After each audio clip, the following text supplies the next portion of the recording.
Pagi, Bu.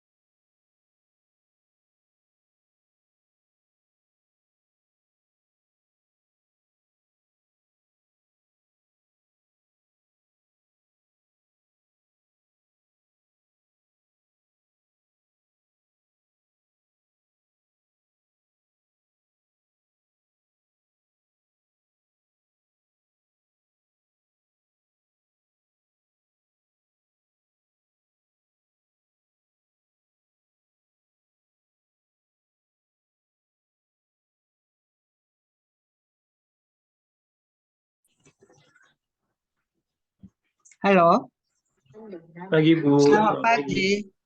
Kalian udah dengar saya? Siap sudah, Bu. Oke. Kok ini ada nama Siamto lagi? Bukannya kemarin udah ikut kuliah? Halo. Belum, Bu, izin. Ini Oke. Ini ada siapa? Ada berapa? Kalian ada berapa ini?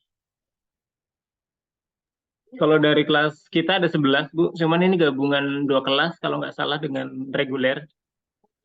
Oh, gabungan dengan reguler, ya. Ini Siamto ada di ini saya. Ini dulu bukannya udah pernah ikut? Halo. Saya masuk di semester ini sih, Bu, izin. Udah pernah ikut kelas Ibu sebelumnya, yang materi ini juga, tapi yang sebelum UTS. Terus kenapa sekarang ikut lagi? Dari Pak Teguh memang Belum, dapetnya kelas Ibu kayaknya deh, Bu. ah? Memang Apa? saat ini jadwalnya kelas Ibu deh mungkin. Iya, tetapi kalau udah pernah ikut ngapain bahan yang sama? Bahannya belum, Bu, izin.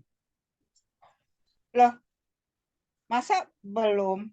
Saya dikasih bahan hari ini mengenai pendahuluan okuler pharmacology. Oh, belum, Bu. Kita Ya, belum dapat. udah saya ingat nama ini. Masa belum?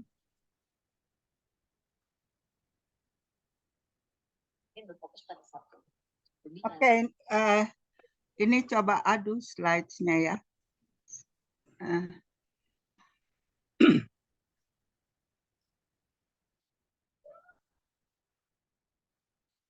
Izin materinya apa, Bu, tadi? Saya tanyakan ke Pak Teguh dulu. eh, nanti ini ya, saya share. Karena itu yang dibilangnya ke saya. Sebentar.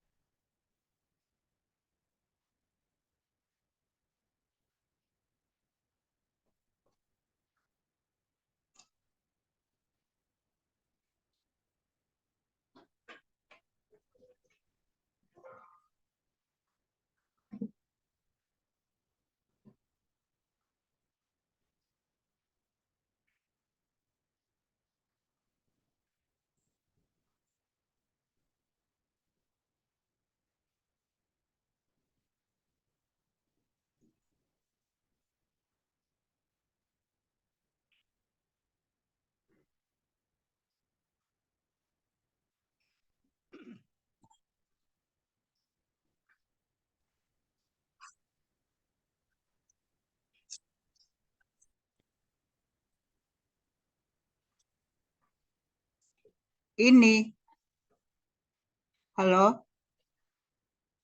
halo. Iya, Bu. Izin belum muncul di layar, Bu. Oh, belum muncul.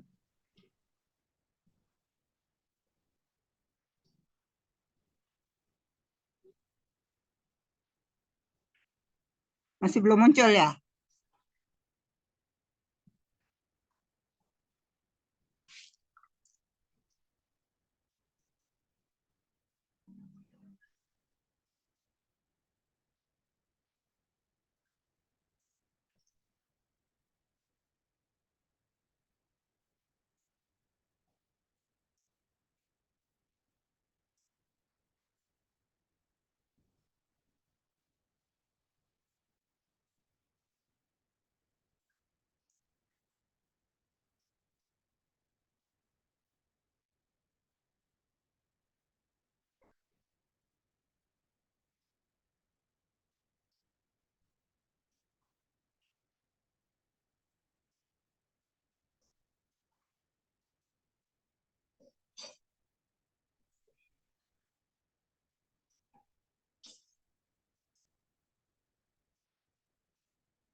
Kalau kelas kami baru dapat yang sama ibu itu farmakologi mikroba sama antivirus, Ya, kemudian farmakologi okular antimikroba sama glaukoma, Bu. glaukom. Iya, selain itu belum. Oh, yang saya pernah bilang, aduh, sekarang lagi. Bentar ya, dia aku masuk Zoom. Oke. Terus PowerPoint-nya, terus oke, tunggu dulu. Hmm.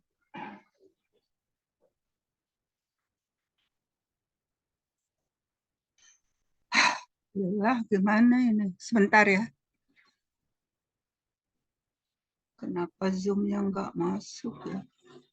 Oke, oke, oke. Sekarang kamu udah lihat share screen-nya? Sudah? Sudah dok, sudah terlihat dok. Sudah, Bu. Sudah. Oke. Oh, iya, memang waktu itu harusnya saya mulai dengan ini. Tapi tiba-tiba ya pokoknya yang kuliah ini kok hilang, kok tidak terjadwal. Nah, karena sesuai dengan apa yang disuruh, saya masuk pada glaukom dan antimikroba. Nah, ini memang belum pernah, kalau saya nggak salah ya, nggak salah ingat. Memang belum ya. Ini siapa? Siamto. Saya lihat on the di screen saya. Jadi belum ya. Bu, belum, Bu. Iya, Oke. belum. Siap. Oke, sekarang kita mulai ya.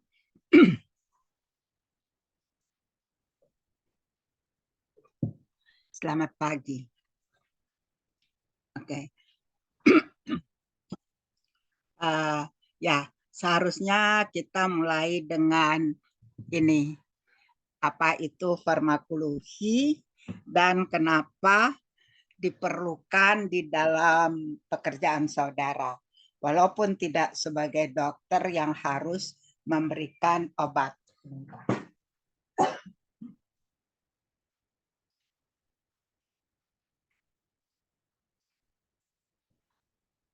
Oke, jadi farmakologi itu kita bicarakan sederhana untuk dapat dimengerti dengan mudah. Jadi itu adalah sebetulnya hubungan antara obat dengan orang. Harus interaksi ini.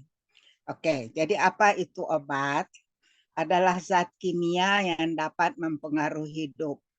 Apa saja yang saudara makan?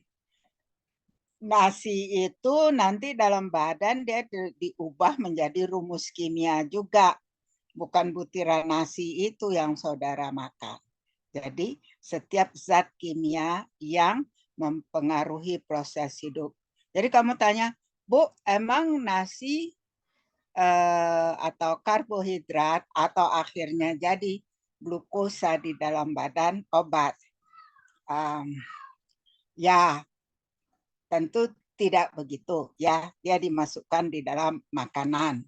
Tapi kalau saudara tidak makan berhari-hari, saudara sakit. Sehingga barangkali diberikan nanti ya ada caranya untuk memulai makan. Jadi misalnya saudara puasa di hutan bertahun-tahun berhari-hari tidak makan, nah nanti introduksi makanan itu ada caranya. Tetapi lebih spesifik lagi, obat adalah senyawaan, ya.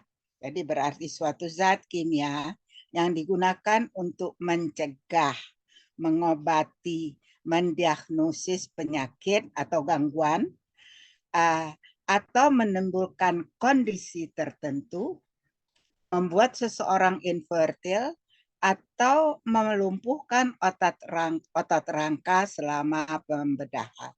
Jadi banyak sekali yang dapat digolongkan sebagai obat itu. Mendiagnosa penyakit ada kalanya kita memerlukan zat kontras disuntikkan untuk melihat fungsi ginjal misalnya, atau hal-hal yang digunakan untuk kita tahu apa sakit organ kita itu mendapat gangguan apa, ya. Nah, atau dapat juga membuat seseorang tidak hamil misalnya, atau waktu pembedahan otot-otot kita dibuat lemas, ya, untuk dapat melakukan pembedahan. Nah, semua itu adalah termasuk obat.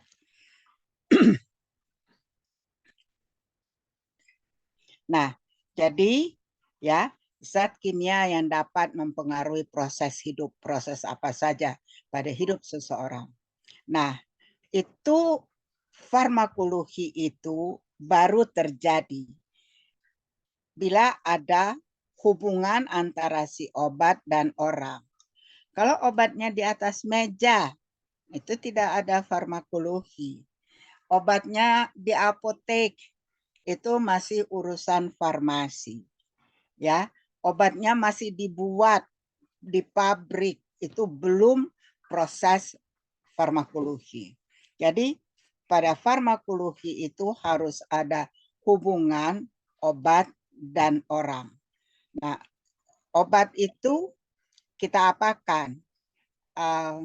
Bisa dimakan, dioleskan, disemprotkan, disuntikkan, berbagai caranya. Maka obat itu ya yang diberikan kepada si orang akan mengalami proses di dalam badan kita.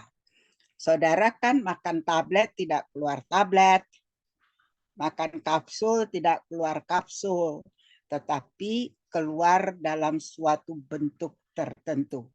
Berbeda antara obat A, obat B, atau masing-masingnya. Nah, proses yang dialami oleh obat di dalam badan itu kita sebut farmakokinetik. Ya, kinetik itu gerak sebetulnya. Jadi pergerakan obat di dalam badan, ya, farmakokinetik. Atau ada juga yang menyebut nasib obat di dalam badan, itu farmakokinetik.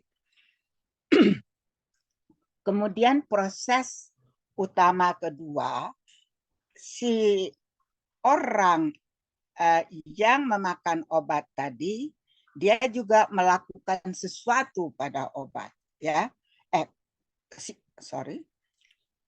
Ini manusia melakukan sesuatu, maka nih panah ke sini pada obat itu kinetik. Tetapi bila obat mempengaruhi sesuatu sistem dalam badan kita, ya, ini panahnya ke sini, itu atau terlihatnya suatu efek pada orang akibat obat, maka itu farmakodinamik atau efek. Nah, farmakodinamik bukan hanya efek, ada side effect, ada mekanisme kerja, bagaimana obat itu mempengaruhi sel, organ, dan lain-lainnya, itu disebut proses farmakodinamik. Jadi sebetulnya farmakologi adalah hal ini saja, tetapi proses yang berlangsung itu berbeda pada setiap obat. Misalnya saudara makanlah paracetamol dengan saudara makan obat batuk, ya, atau saudara makan obat sakit mah, antasida, milanta, dan lain-lain, itu akan berbeda. Sehingga memang di proses farmakologi ini, ya, artinya ilmu ini adalah ilmu yang boleh dikatakan cukup susah juga untuk dipelajari. Karena perbedaan masing-masingnya itu nggak gampang untuk dikumpulkan menjadi satu, ya. Jadi memang ada spesifik untuk setiap obat dan itu mesti kita kuasai. Okay. Nah, oke. Oh, okay. Nah, sekarang kita bicarakan kinetik, ya. Kinetik, nasib obat di dalam badan, ya. Cabang farmakologi yang mempelajari nasib obat di dalam badan. Proses yang pertama, kalau kita obat itu bersentuhan dengan manusia, itu akan terjadi proses yang kita sebut absorpsi. Ya, kalau saudara menelan obat diminum, nanti mulai dari lambung dan seterusnya di dalam saluran cerna, dia akan mengalami perubahan menjadi molekul-molekul dan kemudian akan diabsorpsi ke dalam darah, ya. Jadi di sana ada proses yang kita sebut absorpsi. Itu kalau diberikan diminum. Bagaimana kalau disuntikkan? Suntikan itu ada intravena, subkutan, ada intramuskular, ya. Nah, jadi hal-hal seperti itu ya kita harus tahu untuk setiap obat yang akan kita gunakan. Nah, setelah obat itu masuk ke dalam darah, maka dia akan dibawa oleh darah itu ke berbagai bagian tubuh, ke otak, ke hati, ke kulit, kemana saja darah mengalir, dia ikut di dalam darah. Nah, proses itu kita sebut suatu distribusi. Kemudian bagaimanapun darah itu akhirnya pasti semuanya akan melewati hati, ya. Maka di hati obat yang ada di dalam darah itu akan diubah, ya, di metabolisme kita sebut, ya.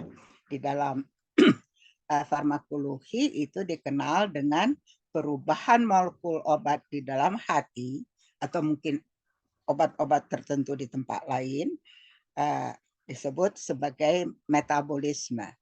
Alat metabolisme utama di badan kita itu adalah hati.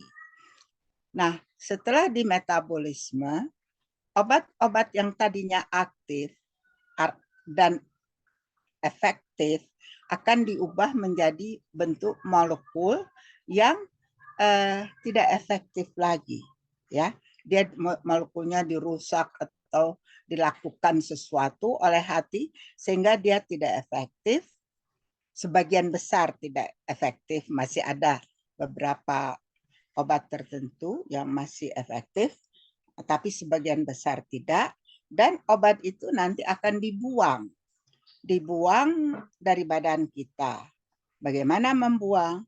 Darah itu nanti akan mengalir melalui ginjal, ya.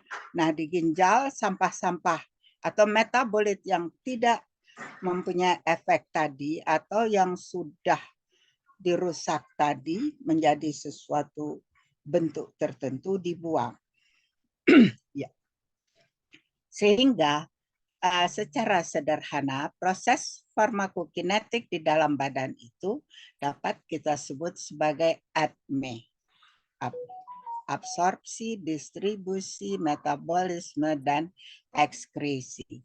Ya, mudah untuk mengingat ini. Tapi prosesnya ya memang agak rumit untuk obat-obat tertentu. Kalau farmakodinamik adalah yang mempelajari efek fisiologi dan biokimia obat terhadap berbagai organ tubuh dan bagaimana cara kerjanya. Nah, biasanya untuk mengerti dengan baik farmakologi ini, saudara itu sudah mempelajari fisiologi dan biokimia badan, ya, dan kemudian bagaimana obat mempengaruhi fisiologi dan biokimia tubuh tersebut. Ya, dalam hal ini buat saudara mungkin sedikit lebih mudah karena organ dipelajari hanya satu, mata. Nih, jadi farmakodinamik adalah ilmu yang pelajari efek biokimia dan fisiologi obat dan mekanisme kerjanya. Itu definisi singkatnya.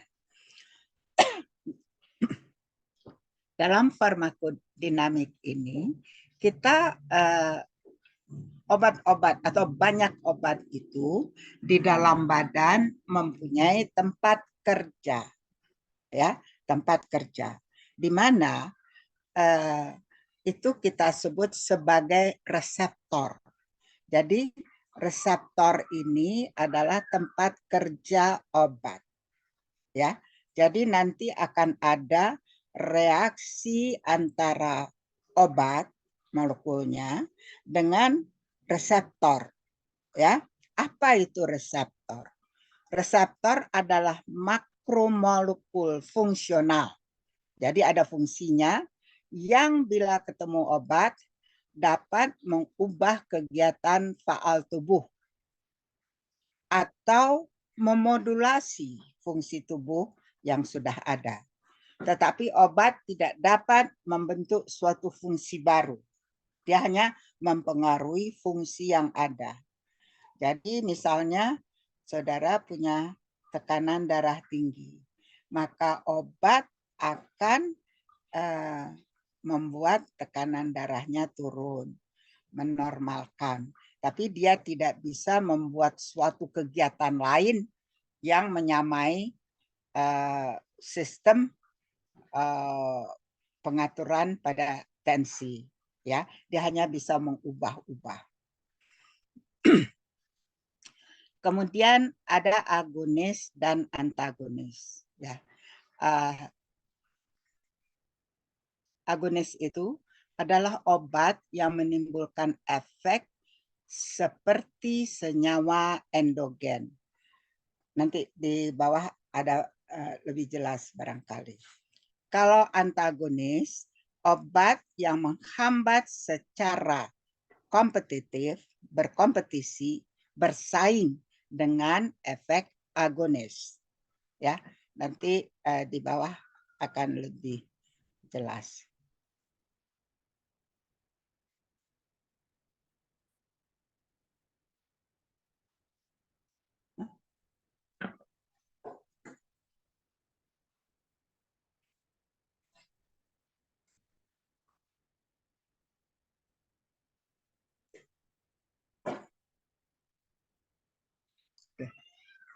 Terus di dalam farmakologi ini biasanya ada hal-hal mengenai obat itu yang mempunyai yang kita pelajari efek toksiknya. Sebetulnya Paracelsus pada abad ke-16 mengatakan bahwa obat adalah racun. Obat adalah racun. Yang membedakan obat dengan racun adalah dosis. Ya, yang membedakan obat dengan racun adalah dosis. Misalnya saudara makan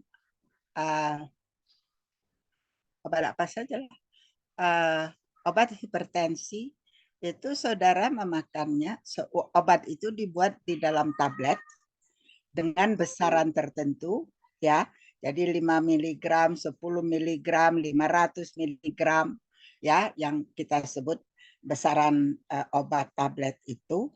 Nah, nanti itu biasanya dimakan satu kali, ya, 1 atau 2 tablet. Nah, itu kita sebut dosis. Jadi Paracelsus itu mengatakan obat adalah racun. Yang membedakan adalah dosisnya. Jadi kalau saudara makan obat hipertensi, saudara makan 10 tablet hipertensi, bukan 1, maka tensinya akan turun. Ya, turunnya banyak, mendekati 0. Jadi karena apa? Karena dia menjadi racun, ya. Jadi karena obat itu memang sifatnya racun, maka di dalam pembicaraan obat, untuk obat-obat tertentu tetap kita bicarakan efek toksiknya. Sehingga nanti ada ilmu yang kita masukkan di dalam farmakologi, yaitu toksikologi. Tetapi tentu juga toksikologi ini adalah ilmu yang juga luas.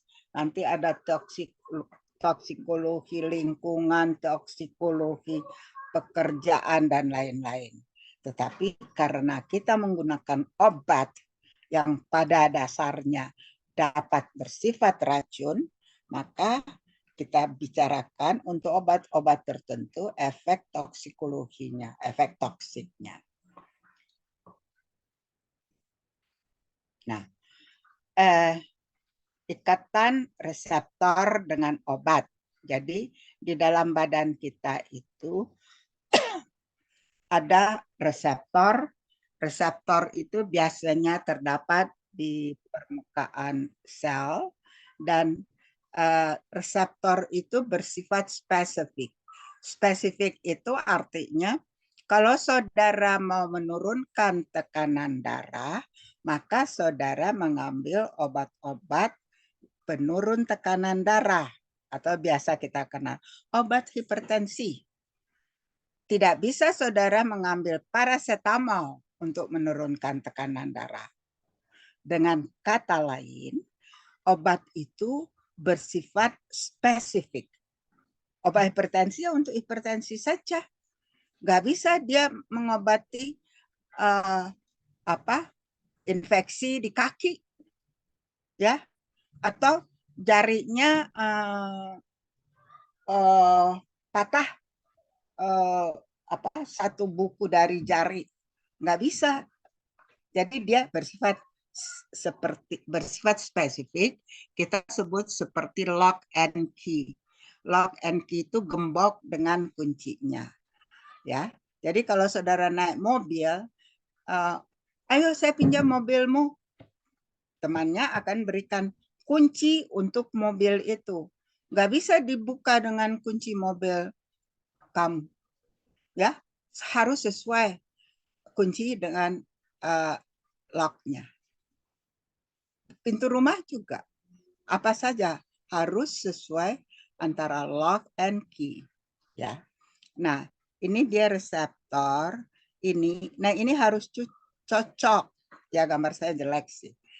Maksudnya bahwa lock and key itu harus cocok, dan itu biasanya merupakan ikatan lemah, ya, ikatan ion dan lain-lain. Saya nggak jelaskan, kalau kalian mau tahu cari sendiri. Karena ini suatu hal yang ya cukup banyak juga ceritanya. Nah, mekanisme kerja obat itu biasanya obat berikatan dengan reseptor, maka akan terbentuk obat reseptor, ya.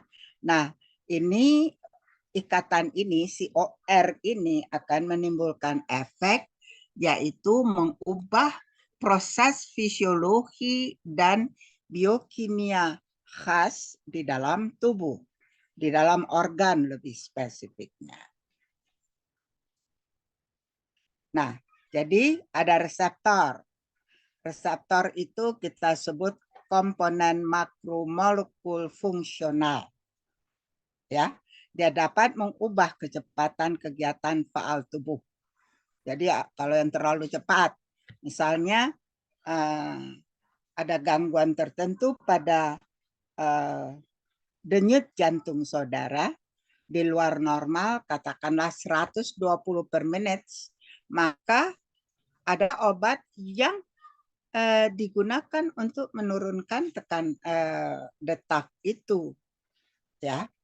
Atau jadi dia dapat mengubah kegiatan faal tubuh tertentu, tapi tidak mempunyai atau tidak menimbulkan suatu fungsi baru, ya. kecuali katanya untuk terapi gen. Oke. Nah, si reseptor itu sendiri dia adalah suatu komponen penting, biasanya suatu protein yang dapat mengikat obat itu. Apa? Ada banyak si reseptor ini.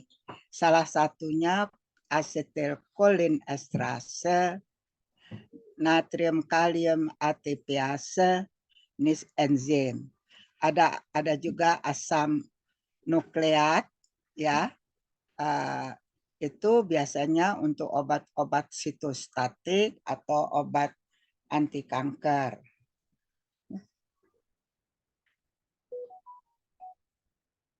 Oke. Nah, itu adalah tentang obat. Apa itu obat? Proses obat di dalam badan. Terus, nah, untuk banyak untuk banyak obat yang digunakan pada mata, obat yang menyebabkan pupil membesar, midriasis, miosis, atau lain-lainnya itu, biasanya obat-obat itu termasuk di dalam obat yang kita golongkan pada obat-obat otonom. Ya. Nah, sebetulnya di dalam farmakologi kita dapat membagi obat itu dalam dua kelompok besar yang kita sebut sebagai obat-obat golongan kemoterapeutik dan obat-obat farmakodinamik. Kemoterapeutik ini bukan hanya kemoterapi kanker, tetapi sebetulnya sebentar, izin.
Maaf, kita lanjutkan.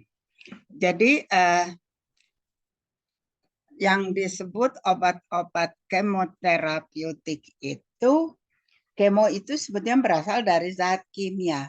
Karena pada umumnya memang semua itu adalah zat kimia. Walaupun nanti obat-obat farmakodinamik ini juga obat kimia, tapi dahulu mereka membuat kelompok seperti ini. Nah, apa yang dimaksud dengan obat-obat farmakodinamik?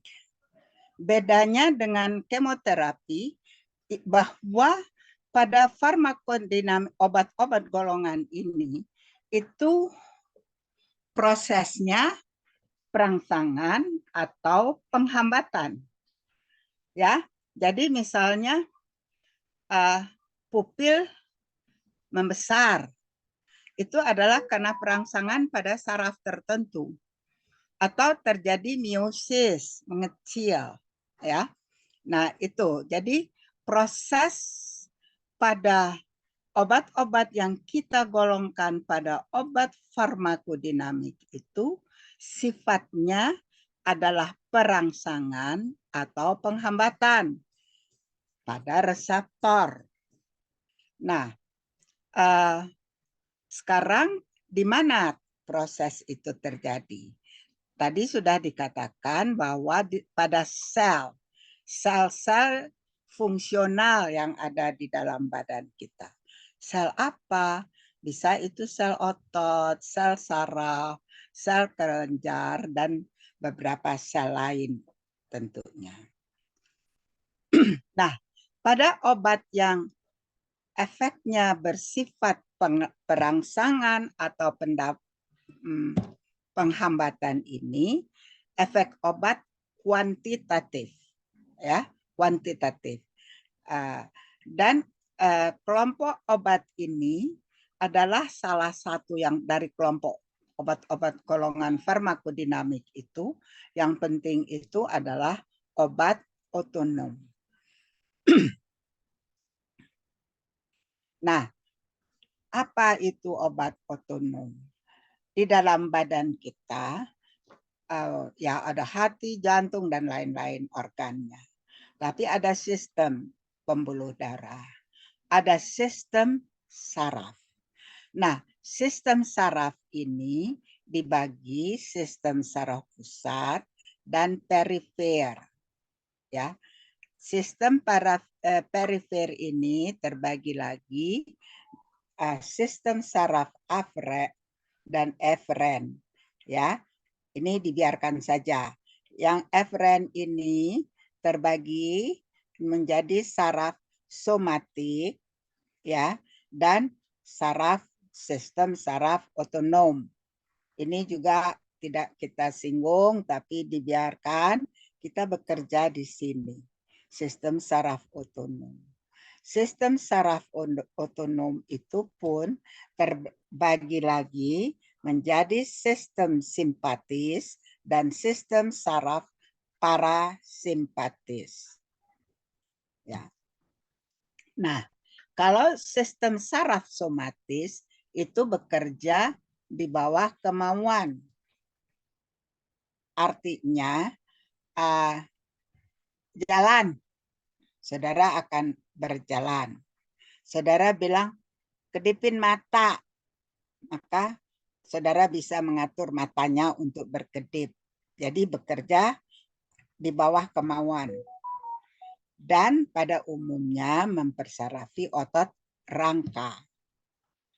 Sedangkan sistem saraf otonom tidak dipengaruhi kemauan. Misalnya, saudara bisa nggak mengatakan, ayo jantung berdetak, atau saudara berdenyut, atau saudara bilang, hentikan denyutnya, perlambat denyutnya. Nggak bisa. Dia akan berdenyut suka-suka dia, tergantung keadaan dia. Ya, tidak dipengaruhi kemauan. Dan dia mempersarafi banyak organ. Misalnya apa? Ya mata itu tadi, jantung, ginjal, dan banyak organ di dalam badan kita. Nah, sekarang dari sistem otonom itu kita akan terbagi lagi menjadi simpatis dan parasimpatis. Secara anatomis dia keluar dari sini, atau simpatis berasal dari segmen kraniosakral, ya. Itu tidak saudara perlu pelajari, ya. Nah, sekarang sistem saraf itu. Jadi saraf itu di dalam badan kita akan berjalan, ya, mulai dari pusat sampai di paling ujung di perifer. Nah, transmisi dari impuls di dalam saraf itu tadi adalah impuls listrik. Ya, saya tidak gambarkan sarafnya di sini, tapi saudara barangkali, atau kalau tidak ya cari suatu sistem saraf, ya. Nah, di dalam serabut saraf ini berjalan impuls listrik yang dalam keadaan minimum itu minus 70 milivolt, ya. Nah, kemudian di antara dua neuron, jadi sambungan saraf itu ada suatu yang kita sebut sebagai sinaps. Nah, di sana impuls tadi diteruskan oleh zat yang kita sebut neurotransmitter. Ya, nanti kita lihat di bawah apa itu sinaps, apa itu neurotransmitter, ya. Kemudian saraf itu sendiri mempunyai apa yang kita sebut mielin, ya. Mielin ini terdapat pada akson, ya. Mielin ini biasanya akan bekerja mempercepat transmisi di dalam saraf. Nah, kalau ada gangguan pada mielin, itu dapat terlihat, misalnya suatu gangguan itu merupakan degenerasi, rusaknya mielin. Maka nanti akan terjadi gangguan saraf.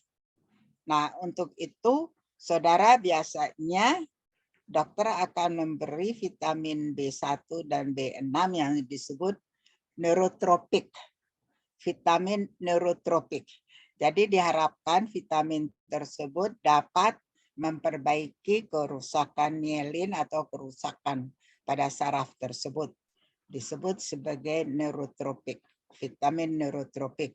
Misalnya adalah, sebenarnya saya nggak boleh sebut nama dagang, tapi ya saudara kenal lah, tiap hari lihat Neurobion, tiap hari juga kelihatan iklannya di TV. Ya, itu adalah yang digolongkan neurotropik vitamin. Nah, jadi fungsi dari sistem otonom itu tadi yang terbagi, ya kita hanya pelajari, ya hanya dua, sistem simpatis dan parasimpatis. Yang lain-lainnya tidak.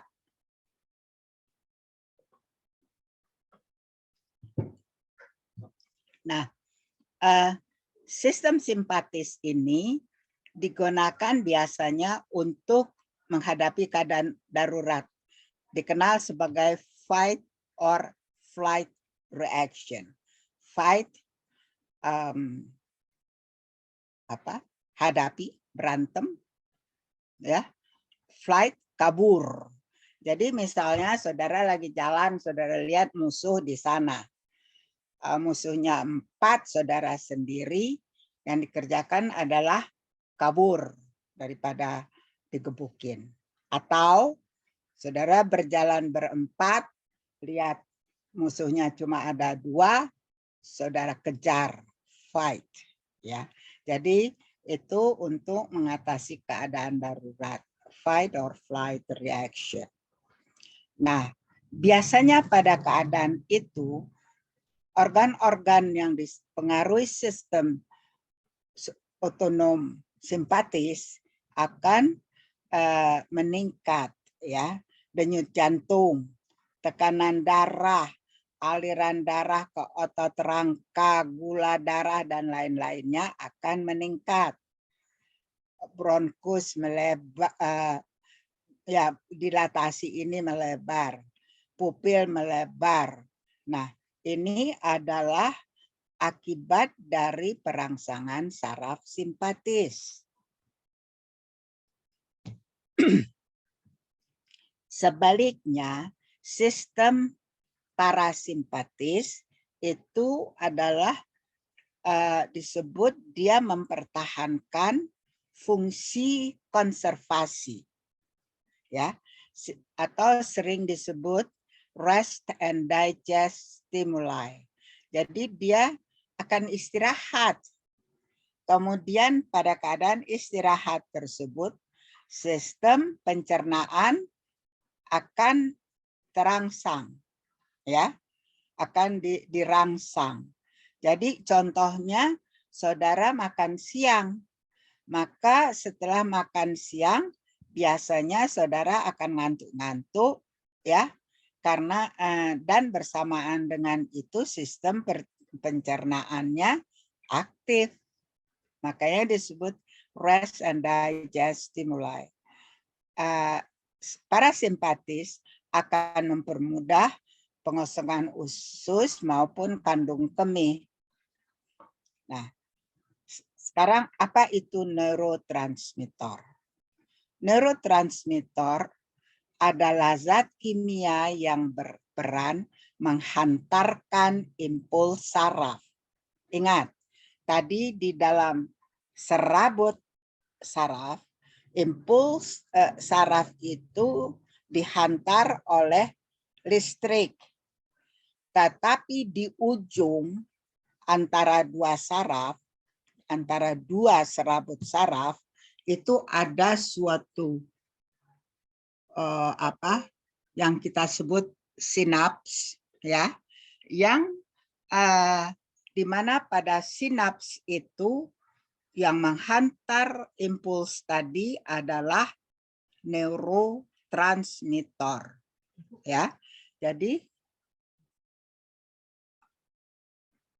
Jadi di dalam di sinaps, ya, itu merupakan tempat dua ujung saraf atau ujung saraf dengan sel efektor, itu ada neurotransmitter.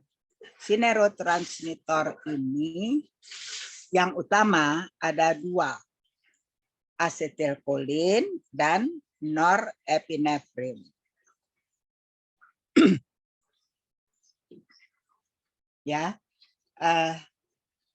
asetilkolin pada ujung sinaps di ujung parasimpatis, sedangkan norepinefrin pada ujung saraf simpatis, ya. Nah, sistem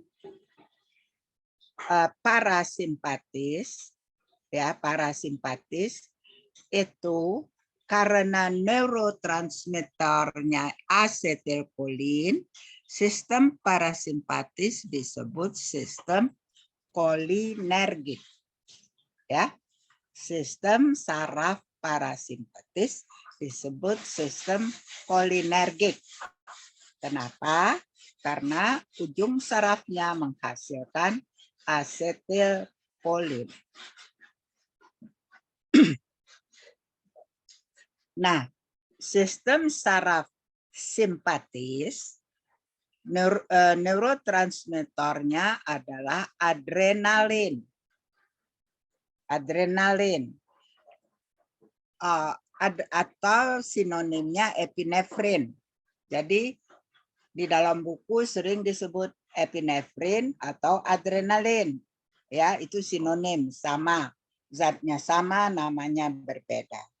Tapi dan sistem saraf simpatis itu disebut sistem saraf adrenergik, ya.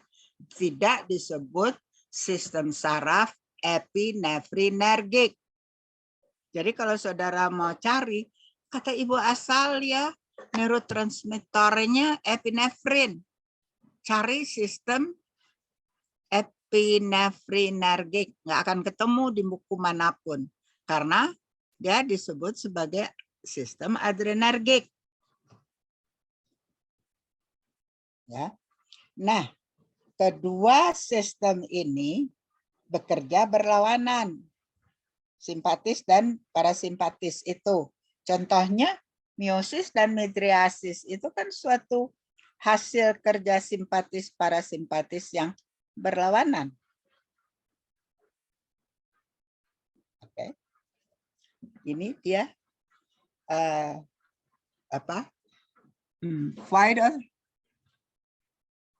fight or flight stimuli, ya, yang merupakan hasil dari saraf simpatis, sedangkan rest and digest stimuli itu parasimpatis. Dan kedua ini berlawanan efeknya, ya, oppose each other, berlawanan masing-masing. Oke. Sehingga dapat dikatakan efek dari asetilkolin merupakan kebalikan dari efek norepinefrin, epinefrin, noradrenalin, adrenalin itu adalah yang sama. Kalau nor itu hanya sedikit perbedaan, ya. Tetapi yang penting kamu ketahui bahwa adrenalin dan epinefrin zat yang sama sinonimnya.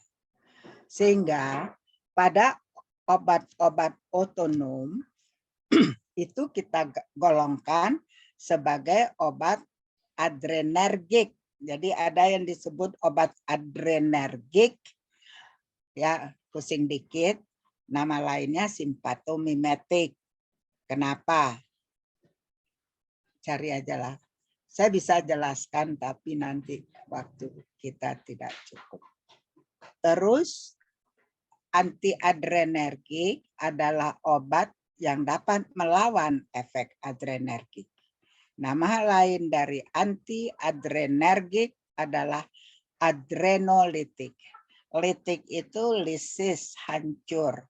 Jadi dia dapat menghancurkan efek dari obat-obat adrenergik, ya, atau melawan efek obat adrenergik.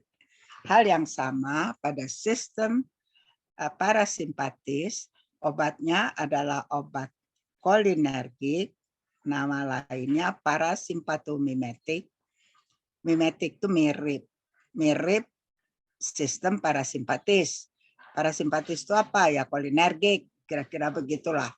Untuk menjelaskan ini, saudara bisa baca di buku, ya. Terus antikolinergik adalah obat yang melawan efek kolinergik, makanya anti namanya, atau parasimpatolitik, artinya menghancurkan efek dari parasimpatis. Emang ya susah. Oke, ini tadi saya sudah singgung sedikit, tetapi ya udah, ini nggak usah, kita buang sajalah. Kalau mau ngerti, coba baca di buku. Tapi ini penjelasannya agak rumit. Oke. Nah, ini adalah sistem simpatis. Ya, saya tulisnya di sini gambar NE. NE itu simpatis karena neurotransmitternya neuroepinefrin atau adrenalin. Nah, ini dua ujung saraf ini dua saraf dan ini, ya, ini saraf. Nah, ini adalah sinaps. Ruang ini kita sebut ruang sinaps, ya. Nah, ini adalah adrenalin itu di dalam sistem simpatis, ya. Nah,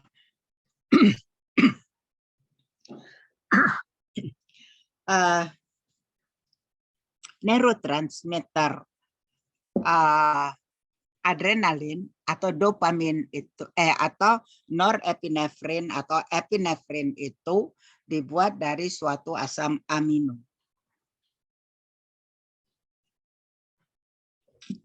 Ini di dalam ujung saraf ya.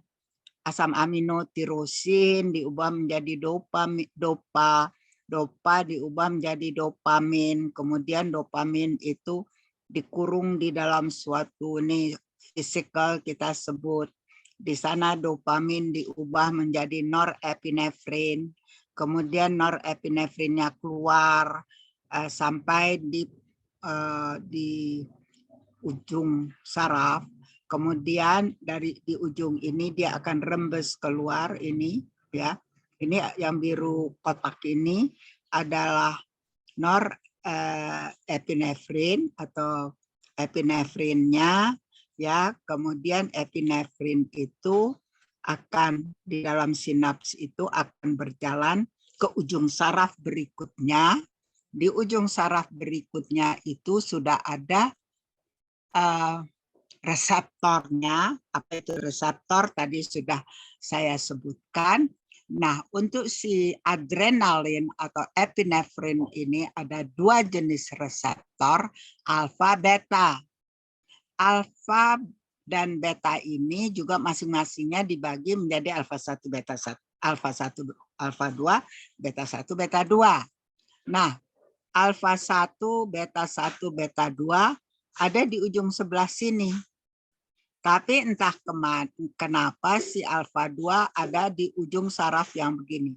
Ini dua ujung saraf ini. Ini satu dan ini satu. Ya. Nah, ini epinefrin yang keluar tadi atau adrenalin yang keluar akan terikat dengan reseptor di sini. Ya. Kemudian sudah masuk ke dalam sini. Nanti saya kan katakan bahwa obat itu bagaimanapun akhirnya dia akan dibuang ya. Nah, sekarang si adrenalin yang berikatan dengan si reseptor tadi akan dirusak oleh suatu enzim yang namanya COMT, catechol orthomethyltransferase. Rusak dia. Tidak ada efeknya rusak. Itu kalau dia masuk ke postsinaps. Tapi ada kalanya ini yang berasal dari saraf itu dia bisa balik masuk lagi. Masuk lagi nanti dia akan ini sebagian dirusak oleh mitokondria. Ini rusak dia, pecah. Atau nanti dikurung lagi di dalam satu fisikal dan akan begitu. Ini suatu proses yang selalu terjadi di dalam badan kita, tidak pernah berhenti. Kecuali ya memang kita ya meninggal, baru terhenti proses ini. Kalau enggak tetap berjalan, mungkin ada rusaknya. Rusaknya diperbaiki, kalau enggak bisa diperbaiki lagi, ya organ itu rusak. Organ itu tidak bekerja. Nah, sebetulnya penjelasan dari ini, saudara harus lihat di sini ada tulisan apa? Ada saya di dalam kurungan merah ini 1, 2, 3, 4. Ini adalah urutan dari proses itu dan itu saya jelaskan pada slide berikutnya, ya. Jadi apa yang terjadi? Satu, apa itu? Bahwa norepinefrin pada ujung saraf dibuat dari asam amino tirosin yang berubah bla bla bla. Dua, apa? Dopamin berdifusi ke fisikal. Itu bulatan itu di fisikal, dopamin diubah menjadi norepinefrin. Dan selanjutnya itu ada 12 proses yang ada di sana. Ini penjelasannya.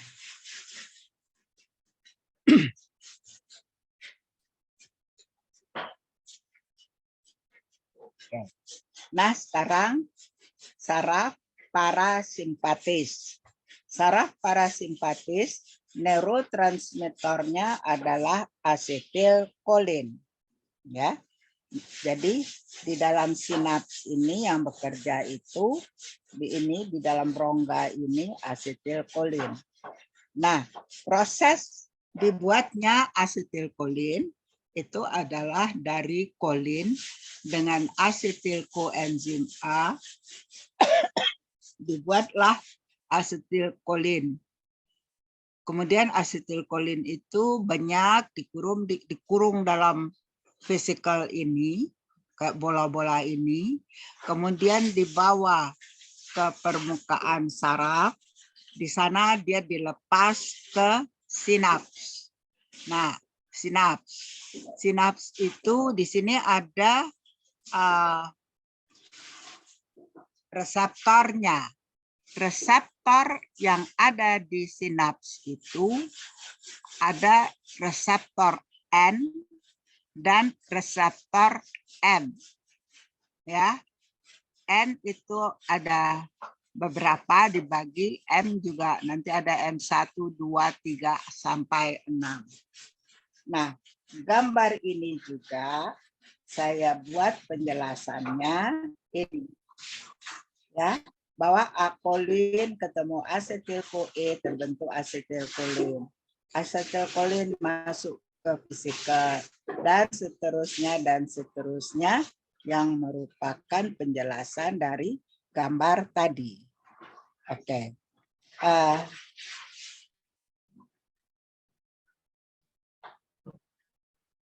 Nah, tadi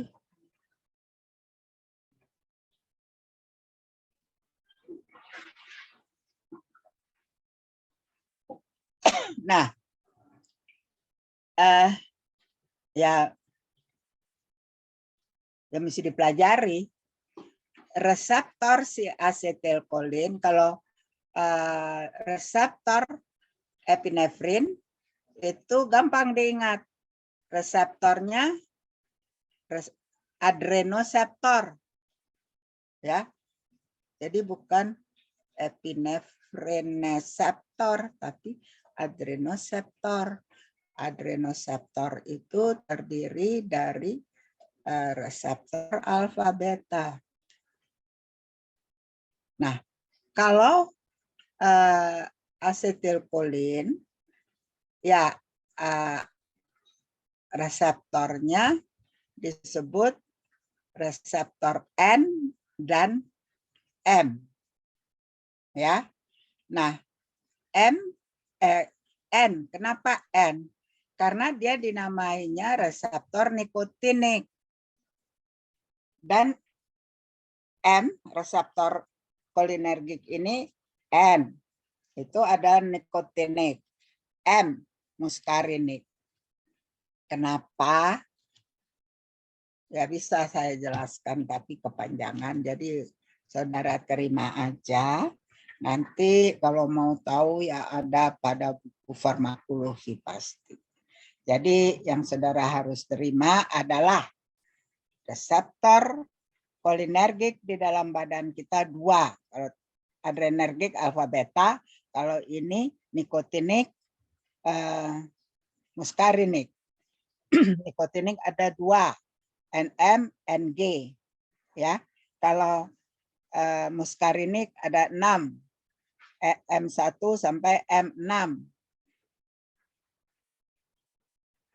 Oke, nih M1 sampai 6. Ya, diidentifikasi 6 reseptor muskarinik.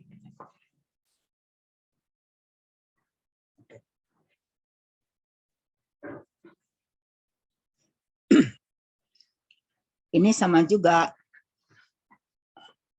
bahwa nanti ini si asetilkolin itu berikatan dengan nikotinik ataupun muskarinik, ya ini akan terikat, akan ada efeknya. Tapi ada kalanya sebagian itu tidak terikat, itu akan masuk kembali sama seperti tadi adrenalin, maka dia akan dirusak oleh asetilkolin esterase, rusak. Nah, yang rusak ini kalau dia asetilkolin, nanti dia dapat lagi masuk lagi di sini, ya. Ada sebagian yang dirusak, ada sebagian yang masih tidak rusak, nanti menjadi asetilkolin bisa begini. Jadi proses ini adalah proses yang berlangsung terus-menerus di ujung saraf. Ya kalau saudara mau tahu, sebetulnya kalau nggak mau tahu nggak apa-apa juga. Kalau pupil melebar, kenapa? Pupil mengecil, kenapa? Itu kan yang saudara perlukan, tapi latar belakangnya ini, gitu. Latar belakang terjadinya meiosis midriasis. Nah, sekarang kita masuk di mata, ya. Sistem simpatis pada mata itu biasanya bekerja pada otot radialis dan iris. Akan terjadi midriasis. Nah, kekuatan midriasis itu biasanya kita ukur itu dengan ya kualitatif saja +2.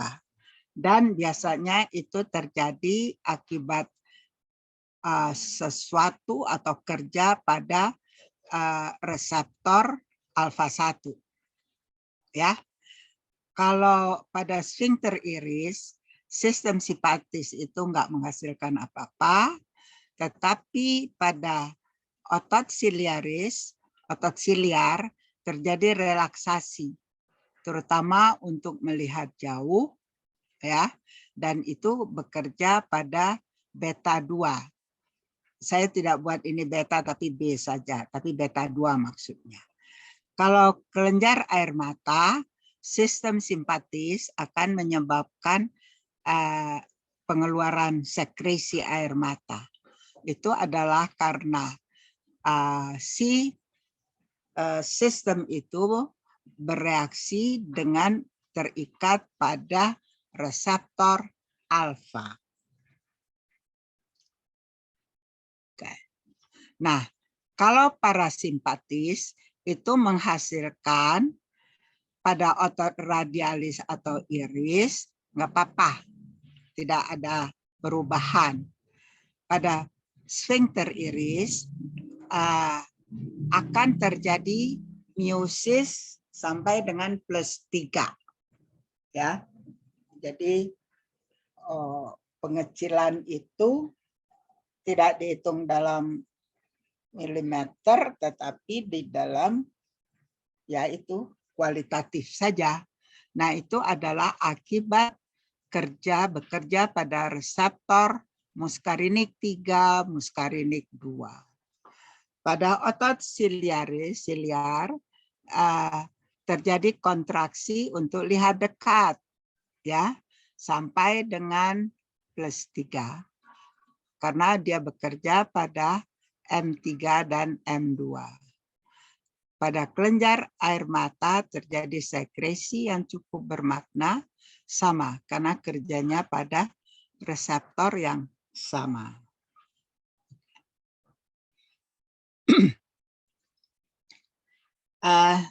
Jadi sebetulnya bagaimana obat-obat farmakodinamik tadi mempengaruhi transmisi neurohumoral.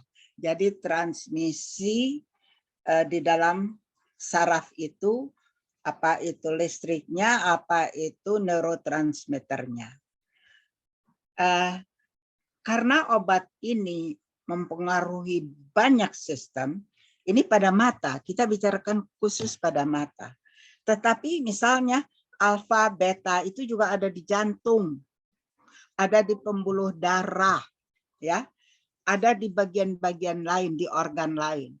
Sehingga kalau obat itu diberikan sistemik, dimakan atau disuntikkan, ya, tidak tetes. Kalau tetes ini kita sebut sebagai efek lokal. Maka kalau itu diberikan sistemik, tidak ada obat ini yang efek tunggal, ya. Tapi dia dikelompokkan menurut efek utama. Misalnya beta blocker, ya. Beta blocker adalah blok menghambat. Jadi itu adalah beta, saudara dengar.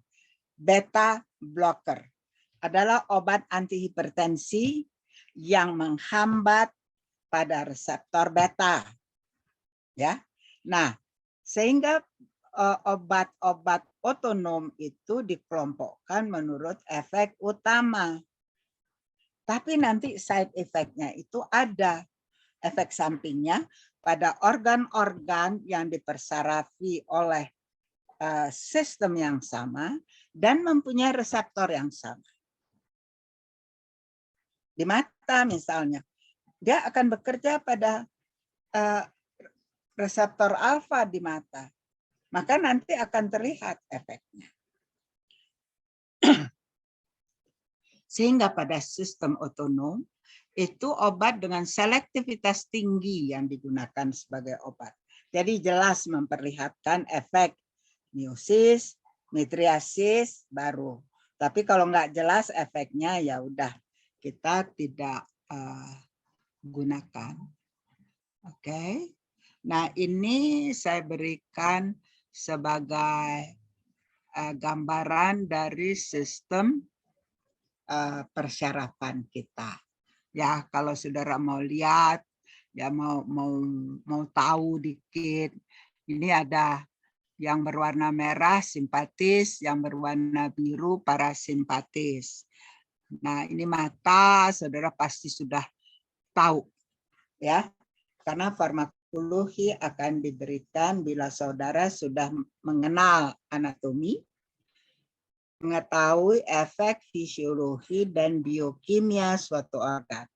Jadi saya memberikan farmakologi, anatomi mata sudah, fungsinya sudah. Oke. Oke, ada yang mau ditanyakan mengenai miosis dan midriasis sudah saya berikan kan, dan glaukom, ya kan? Terus obat antimikroba, virus dan lain-lain sudah, ya kan?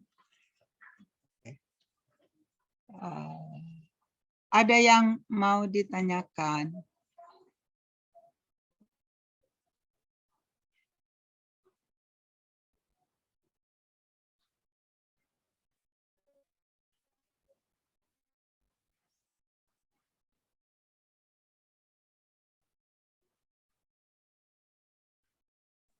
Sepertinya belum ada, Dok. Ini belum ada bertanya. Ya nggak apa-apa. Tapi Iya, ini Dok. udah kan? Ini sudah kan?